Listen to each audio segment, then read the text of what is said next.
Que o Espírito Santo continue ministrando a Santa Igreja que pertence ao Senhor Jesus Cristo. Mateus capítulo 19, verso 16 ao 22. Mateus capítulo 19, verso 16 ao 22. É uma história bem conhecida. Você já deve ter ouvido muitas mensagens. E hoje vai ouvir mais uma, para a glória do nosso Deus. Diz assim a palavra do Senhor. Um jovem se aproximou de Jesus e lhe perguntou: Mestre, que farei de bom para ter a vida eterna? Por que você me pergunta sobre o que é bom? Jesus respondeu: há somente um que é bom. Se você quer entrar na vida, vida aqui significa céu.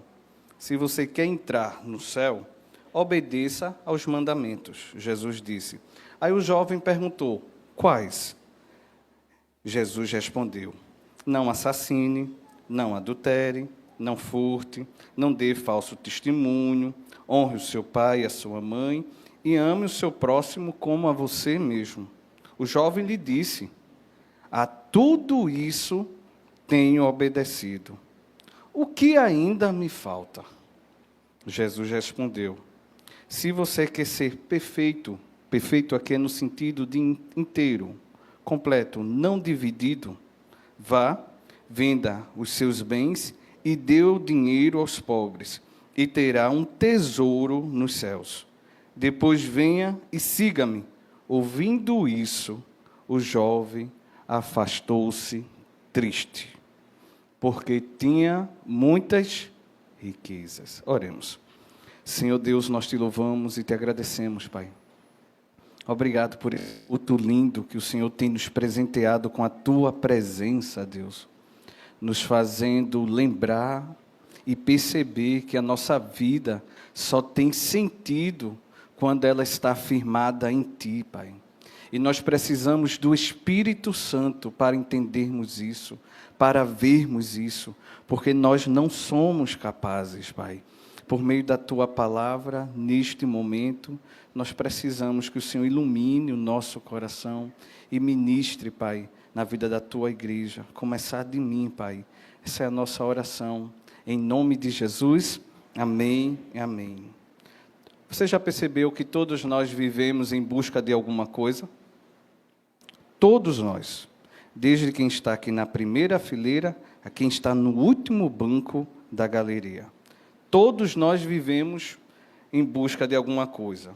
Uns buscam sucesso, outros estabilidade financeira, reconhecimento, felicidade ou realização pessoal. Normal, são coisas boas. Entretanto, existe uma pergunta muito mais importante do que qualquer outra. O que preciso para ter a vida eterna? O que preciso para ter a vida eterna? Foi exatamente essa pergunta que o jovem fez a Jesus. Ele possuía aquilo que muitos sonham em conquistar. Tinha a juventude, tinha a riqueza, tinha a posição social, influência e um mente admirável. Aquilo é um exemplo de jovem, aquela é um exemplo de uma jovem. Porém, apesar de tudo isso, havia um vazio no seu coração. E quem foi que enxergou esse vazio no coração daquele jovem? Jesus Cristo. Jesus Cristo enxergou. Esse jovem, ele tinha bens, mas ele não tinha paz. Tinha religião, mas pela pergunta que ele faz a Jesus, ele não tinha segurança. Conhecia os mandamentos, mas não conhecia verdadeiramente o Salvador. Sua pergunta revela uma profunda inquietação. Quando Jesus diz os mandamentos, e ele diz, eu observo tudo isso, tem mais uma pergunta que ele faz a Jesus: o que me falta? Essa pergunta ele fez a pessoa certa. Jesus viu que ninguém poderia ver naquele jovem. Viu a profundidade do seu coração. Essa pergunta continua ecoando ainda hoje. Talvez ela esteja também dentro do seu coração, dentro do coração de muitas pessoas nessa noite. Há quem frequente a igreja, conheça a Bíblia, participe das atividades da igreja e ainda assim carrega dúvidas sobre a eternidade. Por isso, nós vamos olhar esse texto e encontrar 3 atitudes que podem estar faltando na vida de alguém que deseja trilhar o caminho da eternidade. Por quê? Para quem estou vivendo, fala não só no presente, fala no futuro, fala de eternidade. Porque a nossa visão de vida, a nossa visão de mundo, a nossa lente, a nossa cosmovisão, ela vai apontar para uma eternidade com Deus ou sem Deus. Todos nós aqui, não tem escapatória. Ou tem uma eternidade com Deus, ou tem uma eternidade sem Deus. E isso depende de quê, pastor? Da forma como estou vivendo, dos meus pensamentos, aquilo que está sendo alimentado, da forma como eu estou agindo, a profundidade no meu coração, a minha fala, o meu jeito de viver, aponta para uma eternidade com Cristo. Então, nós vamos estar olhando 3 atitudes que podem estar faltando na vida de alguém que deseja trilhar o caminho da eternidade. E a primeira atitude pode estar faltando a convicção da verdadeira vida eterna. Pode estar faltando a convicção da verdadeira vida eterna. Nenhum de nós hoje, nem eu, nem você, nós sabemos se chegaremos em paz em casa. Essa é a verdade.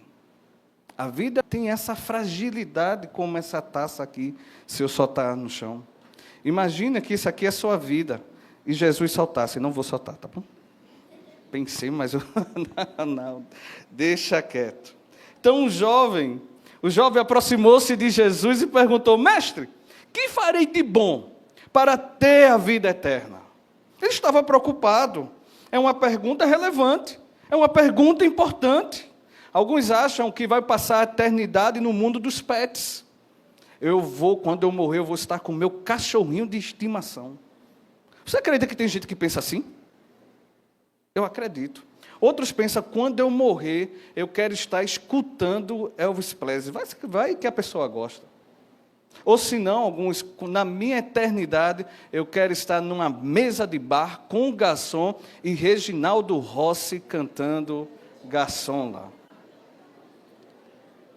Irmãos, no mundo onde a verdade é relativa, onde aquilo que as pessoas acreditam, que ela está construindo a vida eterna, então tem a eternidade aí que as pessoas, elas acreditam que vão passar desse jeito.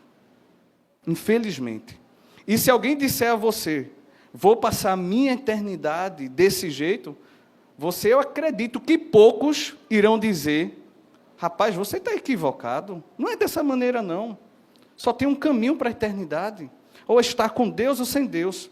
Muita gente vai dizer, é isso mesmo, olha, esse jeito que você está pensando, esse jeito que você vai viver, vai ser maravilhoso, olha, quando tu chegar lá, se puder me avisa também. Infelizmente, esse é o mundo que nós vivemos. Aquele jovem não tinha convicção da sua salvação. Apesar de conhecer a lei, de possuir uma excelente reputação e de ser um homem moralmente correto, ainda havia insegurança no seu coração. Ele não tinha certeza da sua vida eterna.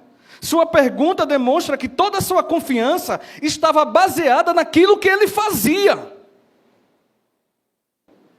E não naquilo que Deus poderia fazer por ele. Ele imaginava que a vida eterna poderia ser conquistada por meio das obras. Mas Jesus mostra que ninguém pode conquistar a salvação por mérito próprio. Ninguém pode conquistar a salvação. Ninguém. Nenhum de nós podemos conquistar a salvação por mérito próprio. Precisamos de Jesus. Não estamos falando de qualquer jovem, não, irmãos. Lucas, no seu evangelho, ele nos fornece alguns detalhes importantes que Mateus não fornece. Ele disse que era um jovem, tinha toda uma vida pela frente, sonhos, projetos e força para construir um grande patrimônio. Lucas diz que ele era rico, Lucas 18, 23, possuía tudo aquilo que o dinheiro poderia comprar, aquele jovem tinha. Era um homem importante, Lucas 18, 18 diz, e o termo utilizado por Lucas indica alguém de posição elevada, influente e que tem o respeito de todos. Não era qualquer jovem, não era qualquer pessoa. Além disso, aquele jovem conhecia os mandamentos, conhecia a lei, era alguém religioso, disciplinado e comprometido com a sua fé, que fazia devocional todos os dias, conhecia as músicas do Dunham, cantava e pulava. Mas parece que ainda faltava alguma coisa naquele jovem. Humanamente falando, não lhe faltava praticamente nada. Quem sabe era o jovem dos sonhos de uma jovem. Você olhava assim, rapaz, aquele jovem ali é perfeito para mim.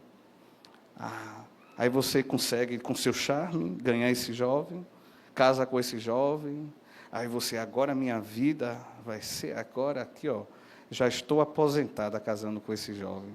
Vê, que coisa, já estou aposentada.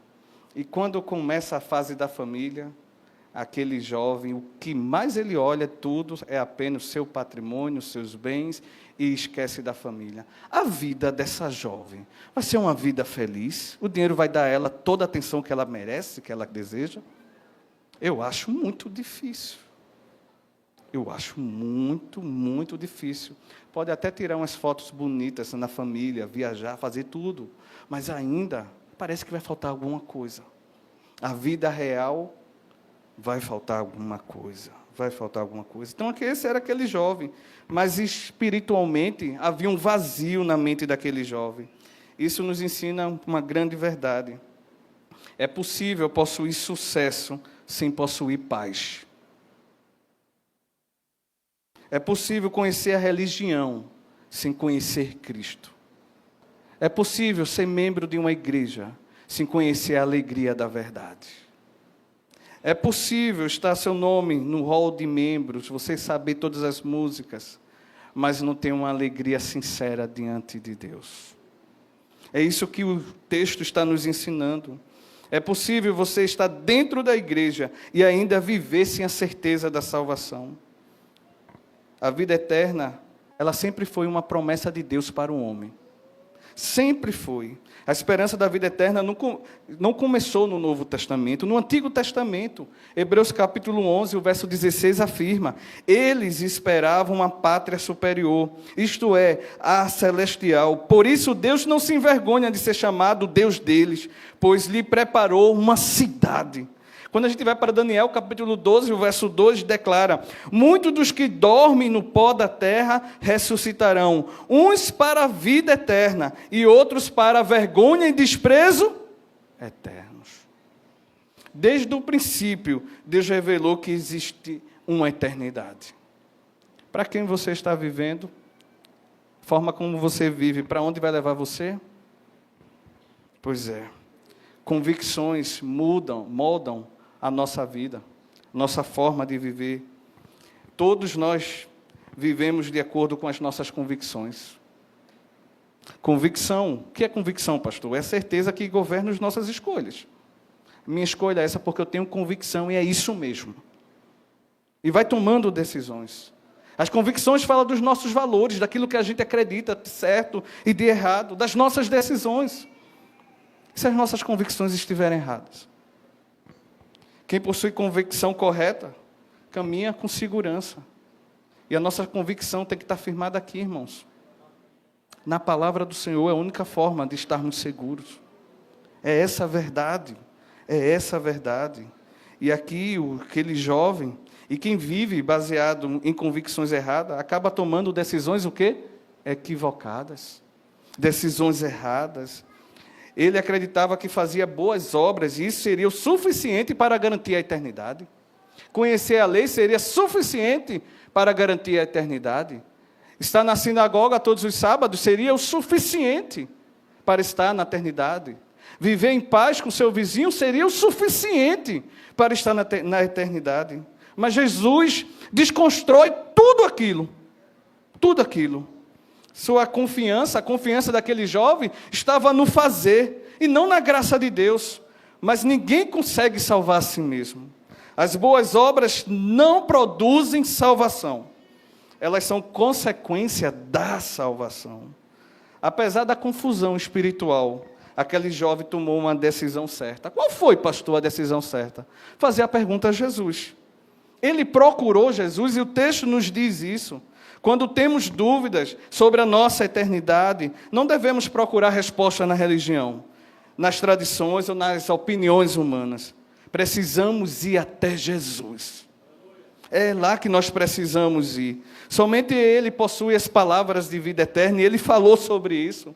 Para onde eu irei, se só Tu tens as palavras de vida eterna? Disse o apóstolo Pedro. Somente Ele pode responder as perguntas mais profundas da alma. E a salvação, meus irmãos, ela é pela graça. Isso Paulo nos ensina em Efésios capítulo 2, do verso 1 ao 9. Ele diz que estávamos mortos em nossos pecados. Não podíamos produzir vida espiritual. Mas Deus, rico em misericórdia, rico em graça, nos deu vida juntamente com Cristo. Irmãos, diz a palavra do Senhor, porque pela graça vocês são salvos. Nós somos salvos mediante a fé. Isso não vem de vós, é dom de... não de obras, para que ninguém se glorie. Nossa segurança não está nas obras. Nossa segurança não está nos homens. Nossa segurança está na obra perfeita de Cristo na cruz do Calvário. A salvação é um presente da graça de Deus. Ele é recebida pela fé. Talvez você esteja na igreja há muitos anos, talvez conheça a Bíblia, se ocupe em um ministério, tenha uma boa reputação diante das pessoas, mas continua fazendo essa pergunta: sua confiança está em Cristo ou nas suas obras? Você possui convicção de que foi salvo pela graça? Hernandes Dias Lopes escreve: todas as religiões do mundo ensinam que o homem é salvo pelas suas obras. Todas as religiões do mundo ensinam que os homens são salvos pela sua obra. Na Índia, multidões se deitam sobre camas de prego, caminham longas distâncias de joelhos e praticam severas penitências, buscando alcançar o favor divino. No Brasil, muitos fazem romarias e penitências, acreditando que assim conquistarão a salvação. Outros imaginam que Deus colocará suas boas obras de um lado da balança e as suas más obras do outro lado. Mas a salvação não consiste naquilo que fazemos para Deus, e sim naquilo que Deus fez por nós por meio de Cristo. É isso que consiste a salvação. Talvez o Espírito Santo esteja mostrando que algumas convicções precisam ser transformadas nessa noite. Que sabe, você tem apenas vivido uma religião. Deixa essa convicção. Frequenta cultos, conhece a palavra, mas ainda não descansou na graça de Deus completamente. Hoje é noite de abandonar essas falsas convicções. É noite de deixar a religiosidade. É noite de permitir que Deus transforme sua mente, seu coração. Noite que Deus permita que transforme a sua vida. Em Cristo nós temos uma nova identidade, uma nova esperança, uma nova direção, uma nova vida. Então, a primeira coisa que nós aprendemos com a pergunta daquele homem, daquele jovem, o caminho da eternidade, o que pode estar faltando é convicção verdadeira da vida eterna. Fosse você se preocupava com isso. Sua vida, viver nessa direção a Deus. O que Ele tem preparado para nós.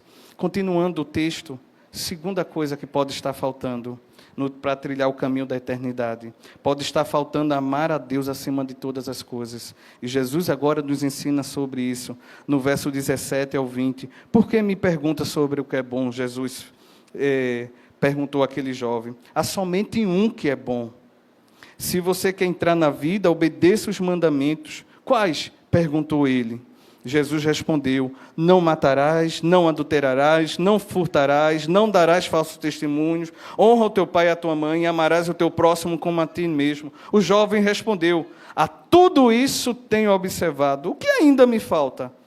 Depois de revelar que aquele jovem não possuía convicções corretas sobre a salvação, Jesus agora conduz a uma conversa para um segundo aspecto fundamental. O problema daquele jovem não era apenas a compreensão equivocada sobre a eternidade. O verdadeiro problema daquele jovem era o lugar que Jesus ocupava no seu coração. Esse era o verdadeiro problema daquele jovem. Onde Deus estava na vida dele. E Jesus agora vai mostrar isso. Ele conhecia os mandamentos, mas ainda não conhecia o Senhor dos mandamentos. Jesus começa mostrando quem é o verdadeiramente bom. Ele mostra aquele jovem, verdadeiramente bom só tem um, e esse é o nosso Deus. Antes de falar qualquer mandamento, Jesus leva aquele jovem, aponta aquele jovem a uma nova direção. Ele aponta para Deus.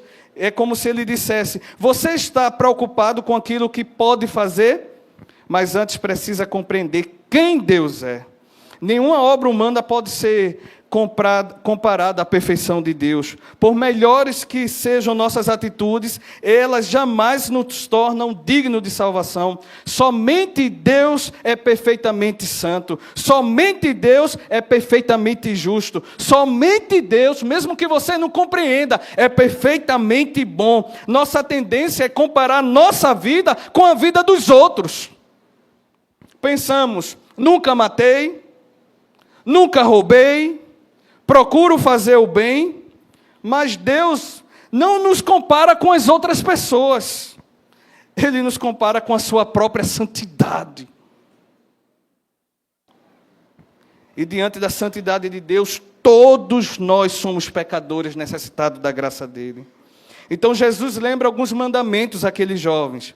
E esses mandamentos haviam sido entregues por Deus a Moisés, lá no Monte Sinai, em Êxodo capítulo 20, e novamente reafirmando e lembrando o povo em Deuteronômio capítulo 5. O interessante é que Jesus cita mandamentos relacionados somente com relação do seu relacionamento com o próximo: não matar, não adulterar, não furtar, não dar falso testemunho, honrar o pai e a mãe, amar o próximo como a si mesmo. Aí ele diz: eu ouvi isso. O jovem responde com a maior segurança: eu ouvi isso, eu vivo isso, eu faço isso. Então eu tenho a vida eterna? Ele diz: tudo isso eu tenho observado na minha juventude. Humanamente falando, sua resposta parecia o quê? Impecável. Era um homem que vivia de forma correta, tinha boa reputação, disciplinado, religioso, respeitado, mas ainda assim continuava sentindo que faltava alguma coisa na vida dele. E isso revela uma grande verdade, uma grande verdade. É possível cumprir regras e ainda estar longe de Deus. É possível você participar de todos os ministérios desta igreja e estar longe de Deus. É possível você ser um líder e estar longe de Deus. É possível você não perder um domingo, um culto de oração, fazer seu culto doméstico e ainda assim, por incrível que pareça, estar longe de Deus. É possível viver uma vida religiosa sem viver um relacionamento verdadeiro com Jesus. O maior mandamento não estava sendo obedecido. Embora aquele jovem demonstrasse zelo pelos mandamentos, havia um que ele não praticava. E eu queria ler esse mandamento com a igreja. Mateus capítulo 22, o verso 36. Vamos ler Mateus 22, 36. Mestre, vamos ler a igreja?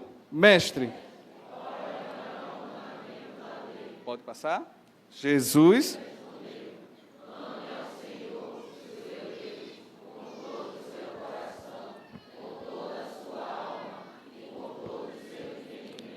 Todo o restante depende desse mandamento. Quando Deus ocupa o primeiro lugar na nossa vida, a obediência deixa de ser um peso e passa a ser uma expressão de amor. Obedecemos não para conquistar a Deus, mas obedecemos porque pertencemos a Deus. Aos olhos das pessoas, aquele jovem era um exemplo, você já sabe disso. Mas aos olhos de Jesus havia algo que ninguém conseguia enxergar. Seu coração possuía outro Senhor. ele obedecia os mandamentos, mas Deus não governava a vida dele. Ele observa aquilo que governa o meu e o seu coração. No meu e o seu coração.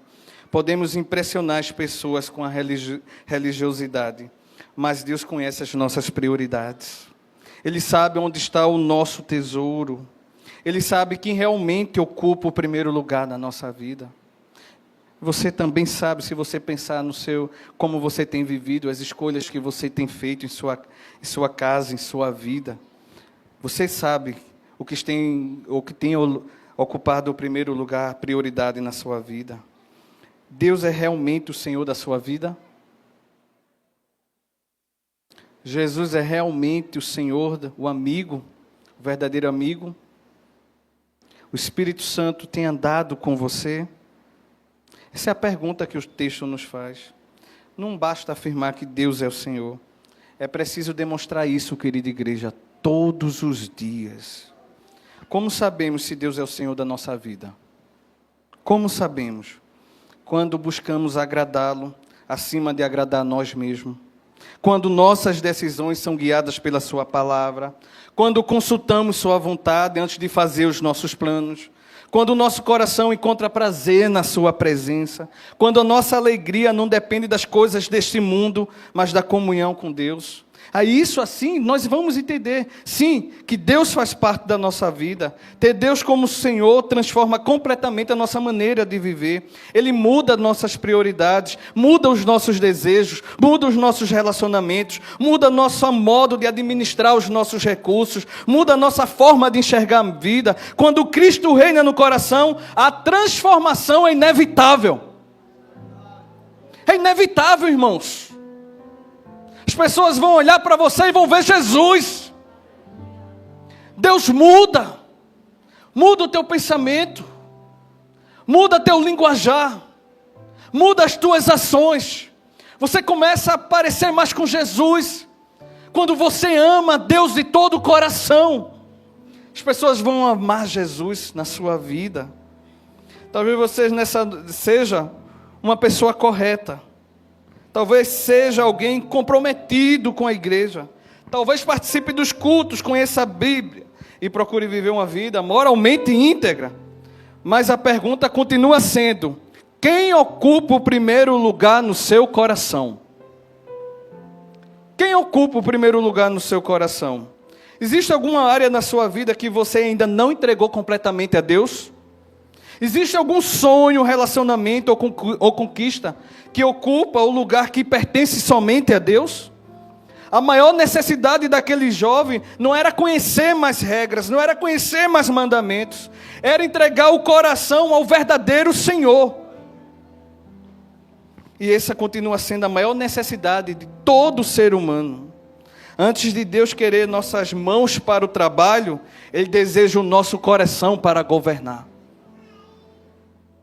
Quando aprendemos a amar a Deus acima de todas as coisas, descobrimos que viver para Ele é infinitamente melhor do que viver para nós mesmos. A conversa entre Jesus e o jovem ainda não havia terminado. Então Jesus agora tocou exatamente no ponto que dominava o coração daquele jovem. Foi naquele momento que ficou evidente quem realmente era o Senhor da vida daquele jovem. A conversa começou bem, o meio da conversa também, mas o final da conversa, Jesus tocou no coração. E é isso que nós vamos ver no terceiro e último ponto dessa mensagem. Primeiro, faltava a convicção verdadeira da eternidade. Segundo, faltava amar a Deus sobre todas as coisas. E terceiro, o que pode estar faltando? Pode estar faltando render-se completamente a Cristo. E isso faltava naquele jovem. Render-se completamente a Cristo. Só dessa forma, aquele seria o jovem mais rico do mundo. Só dessa forma. Jesus respondeu no verso 21 e 22. A igreja pode ler comigo? Verso 21 e 22. Mateus 19, 21, 22. Diz assim, a igreja pode ler? Jesus respondeu: se você quer ser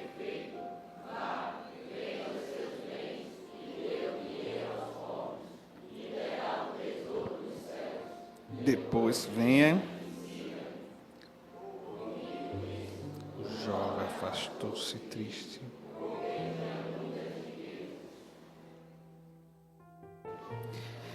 Depois de mostrar que aquele jovem não possuía a convicção correta sobre a salvação e que Deus não ocupava o primeiro lugar no seu coração, Jesus agora chega no centro do problema. Agora não era mais uma conversa sobre mandamento, era uma conversa sobre coração. Jesus vai sempre além da aparência, irmãos. E quantas pessoas enxergam atitudes, Cristo vai enxergar o que, pastor? As motivações. Enquanto nós olhamos para o exterior, Deus olha para aquilo que governa o nosso interior.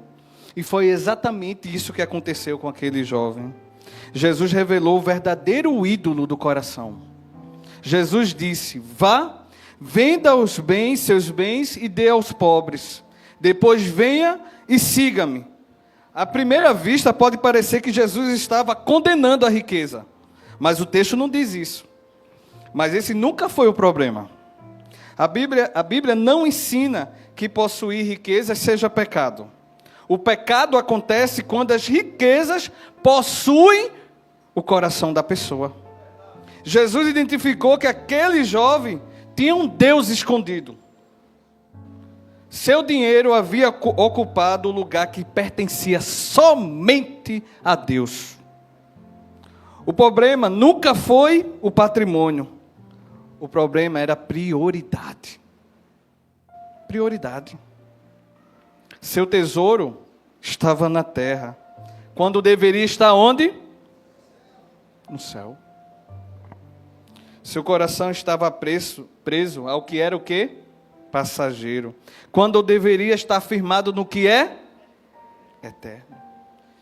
Jesus tocou exatamente naquilo que ele não queria entregar. Até aquele momento, o jovem havia respondido todas as perguntas, com toda a segurança. Mas agora Jesus toca exatamente na área que nunca havia permitido que Deus governasse. Nunca. Porque Deus sempre confronta os nossos ídolos. Alguns têm o dinheiro como ídolo, como Senhor. Outros vivem para o sucesso.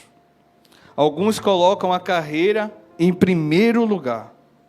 Outros vivem presos ao orgulho, aos relacionamentos, aos prazeres e sonhos pessoais. Jesus conhece todas elas. Ele sabe exatamente aquilo que ocupa o lugar que pertence somente a quem? A Ele. E aquele jovem rico recusou o convite de Jesus. O texto diz: o jovem retirou-se como? Triste. Pensa que cena. Pensa a cena, aquele jovem. Que ele chegou até Jesus cheio de esperança. Estou no caminho certo para a eternidade. Vou alcançar. Tenho sido íntegro, tenho sido reto, tenho feito as coisas corretamente. Mas saiu da presença de Jesus profundamente triste. E não foi porque Jesus o rejeitou, nada disso. Mas porque ele rejeitou o convite de Jesus. Ele queria a vida eterna, mas não queria abrir mão do controle da própria vida. Quem vai querer a vida eterna aqui? Todos aqui iriam levantar a mão. Quantos querem abrir o controle da própria vida e entregar para Jesus Cristo? Poucos levantariam essa mão. Se entendesse a profundidade desse convite.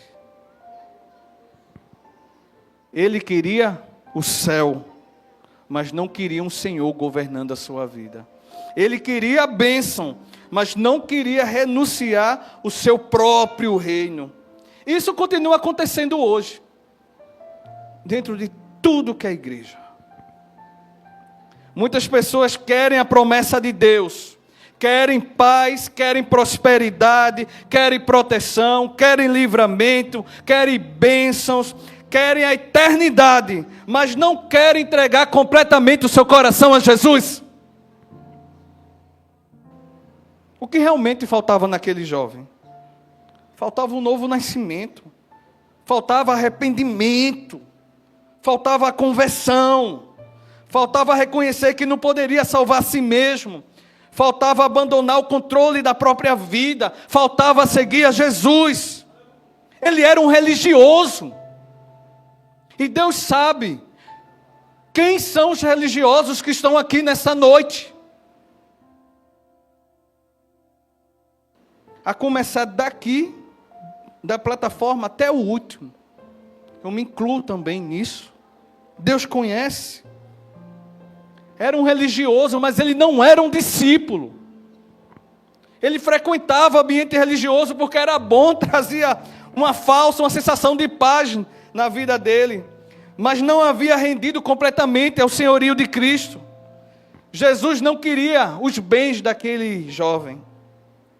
Jesus queria o seu coração. Porque quando Cristo possui o coração, todo o restante encontra, irmãos. Foi seu lugarzinho. Tudo encontra o seu lugarzinho. Convido o ministério de louvor. E Jesus hoje continua também conhecendo o coração.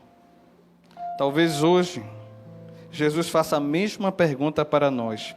O que está ocupando o lugar que pertence somente a Deus na sua vida? O que é que está ocupando o lugar na sua vida que só pertence a Deus? Talvez seja, dentro do contexto, uma preocupação excessiva. Uma preocupação real, mas excessiva pelo dinheiro, pelas riquezas, por uma estabilidade. Como se você fosse forte o suficiente para isso. Talvez seja um pecado escondido, que está tomando o lugar de Deus. Talvez seja a vaidade. Talvez seja um relacionamento, uma amizade. Talvez seja a busca por reconhecimento. Talvez seja o orgulho, o seu ego lá em cima. Talvez seja o sonho que você nunca colocou diante de Deus. Todos nós precisamos permitir que Deus revele aquilo que ainda controla o nosso coração. Porque somente quando Cristo ocupa o primeiro lugar, experimentamos a verdadeira liberdade. O único caminho para a eternidade, João 14,6 diz: eu sou o caminho, eu sou a verdade, eu sou a vida. Ninguém vai ao Pai a não ser. A vida eterna não é encontrada nas boas obras. Não está na religião, não está na tradição, não está na moralidade. A vida eterna está em Cristo. Seguir Jesus não significa admirá-lo, nada disso. Seguir Jesus significa entregar a nossa vida por completo a Ele. E a pergunta daquele jovem continua sendo feita por muitos hoje. Você pode perguntar isso: o que ainda me falta? Talvez a resposta seja a mesma. Pode estar faltando convicção verdadeira da salvação, que é pela graça, mediante a fé em Cristo. Pode estar faltando amar a Deus acima de todas as coisas. Ou pode estar faltando abandonar o controle da própria vida e entregar verdadeiramente a Jesus. Deixa eu orar pela sua vida. Senhor Jesus, te agradecemos, Pai, que mais uma vez a porção da Tua palavra nos coloca diante do espelho e nos mostra, Pai, como o Senhor deseja que eu e meus irmãos possamos viver, Pai. Ó Deus, nos ajuda, Senhor, nesta caminhada, Pai, a viver para o Teu louvor, a viver para a Tua glória, Senhor, a confiar no nosso futuro, o nosso amanhã em Tuas mãos, Pai, a ter um coração totalmente transformado, Senhor. Senhor Deus, nessa noite, Pai, Tu conheces a minha e a vida dos meus irmãos, Pai. Que seja uma noite de mudança, Deus. Que aí cada jovem, Senhor, que está aqui, possa reconhecer, Senhor, e se arrepender. Cada irmão aqui, se tem vivido apenas para si, Pai, abandonar e viver para a Tua glória, viver para o Teu louvor, entregar-se completamente a Ti, Jesus. Viver uma vida sincera, um relacionamento contigo, Pai. É ali onde está a verdadeira felicidade e riqueza, Pai. E as outras coisas, a Tua palavra diz que vai ser tudo acrescentada, Pai. Que essa palavra traga fruto, coração da Tua igreja. Essa é a nossa oração em nome de Jesus. Amém.